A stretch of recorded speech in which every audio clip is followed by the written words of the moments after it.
Hello, welcome to mister Shashi commerce. आज मैं फिर आपके सामने एक नया सब्जेक्ट, नया टॉपिक लेके आया हूँ।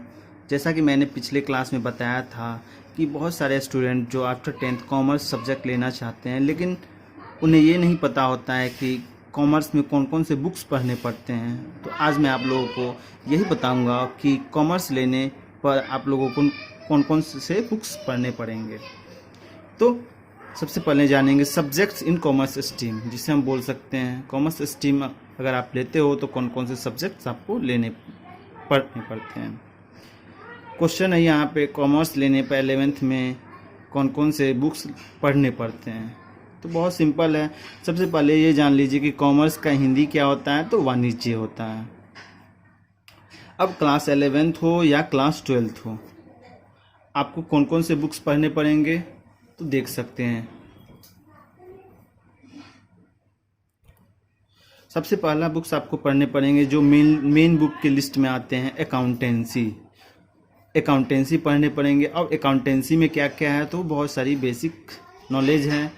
बिना इसके आप 12th का कोई भी चैप्टर बना नहीं सकते हैं। 12th में आपको प्रॉब्लम होगा अगर आप 11th के अकाउंटेंसी को नहीं पढ़ते हैं तो, क्योंकि इसमें आप लोग को अकाउंट्स का बेसिक, अकाउंट क्या होता है, अकाउंटिंग क्या होता है, बुक कीपिंग क्या होता है, जर्नल एंट्री कैसे करते हैं, ledger, trial balance, final account, bank reconciliation statement, rectification of error, ये सब हमें पढ़ने पड़ते हैं। डेप्रिसिएशन हो गया, ये सब हम लोग पढ़ेंगे और इसी की सहायता से, इसी के नॉलेज से आगे हम लोग अकाउंटेंसी में जो भी नया नया चैप्टर मिलेगा उसको बना सकते हैं। तो सबसे पहले हम लोग को पहला सब्जेक्ट आ जाता है अकाउंटेंसी। इसमें ज़्यादा कुछ है नहीं। बहुत सारे स्टूडेंट ये सोचते हैं कि अकाउंटेंसी मैथ की तरह ही है, जबकि ऐसा नहीं है।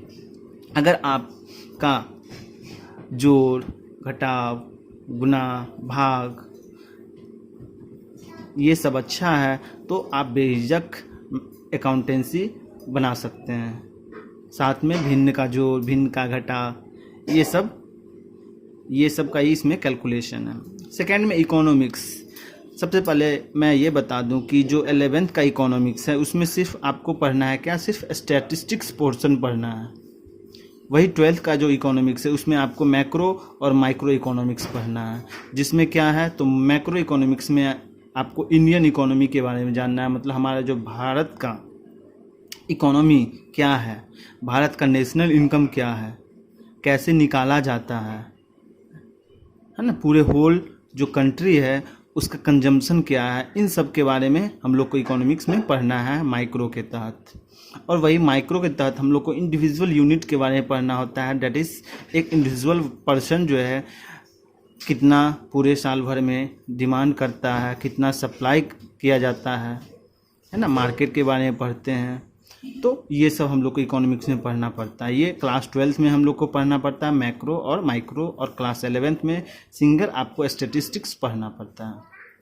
वही थर्ड में आपका पड़ जाता है क्या, तो बिजनेस स्टडीज़। अब बिजनेस स्टडी, इसमें आप लोगों को नाम ही है इसका क्या, बिजनेस स्टडी। मतलब जिसमें हम लोगों को क्या पढ़ना है, तो बिजनेस से संबंधित स्टडी करना है। बिजनेस होता क्या है, बिजनेस करने के लिए हमें क्या क्या करना होता है, क्या क्या मैनेजमेंट करना पड़ता है, मैनेजमेंट के कौन कौन सा नियम है, मैनेजमेंट के लिए क्या करना पड़ता है, प्लानिंग करना पड़ता है, ऑर्गेनाइजिंग करना पड़ता है, स्टाफिंग करना पड़ता है, कंट्रोलिंग, डायरेक्टिंग करना पड़ता है, कंट्रोलिंग करना पड़ता है। इसके अलावा बहुत सारा इसमें पढ़ने पड़ेंगे आपको। बिजनेस, कौन कौन सा बिजनेस होता है, बिजनेस का अलग अलग टाइप होता है। अब आ जाइए फोर्थ में, फिर क्या है, लिटरेचर पोर्शन में आप हिंदी ले सकते हैं। हिंदी आता है आपका, इंग्लिश है, ये लेना नहीं पड़ता, ये आपका कंपलसरी है लिटरेचर पोर्शन। पहले बिहार बोर्ड के सिलेबस में देखा जाता था क्या, आप 150 का इंग्लिश ले सकते थे और 50 का हिंदी। अब क्या है, 100 का इंग्लिश हो गया है, 100 आपको हिंदी लेने पड़ेंगे। एक्स्ट्रा में आप मैथ ले सकते हैं, चाहे वो बिहार बोर्ड हो या CBSE हो, सबके लिए है। आप एक्स्ट्रा में चाहोगे तो मैथ ले सकते हो। मैथ लेने के फ़ायदे और नुकसान भी हैं। मैथ लेने के जहाँ तक देखा जाए तो फ़ायदे ही हैं, नुकसान कुछ नहीं है। अगर नहीं लेते हैं तो आपका एक तरह से नुकसान ही माना जाएगा। कितने स्टूडेंट ये सोच के कॉमर्स स्ट्रीम में आते हैं कि उन्हें मैथ दोबारा देखना नहीं पड़ेगा, जबकि ऐसा नहीं है। बिना मैथ आप कोई भी एसटी में जाइएगा आपको मैथ का सामना करना पड़ ही जाएगा। अब हम लोग जानेंगे क्या कि मैथ्स लेने के फ़ायदे और नुकसान क्या है।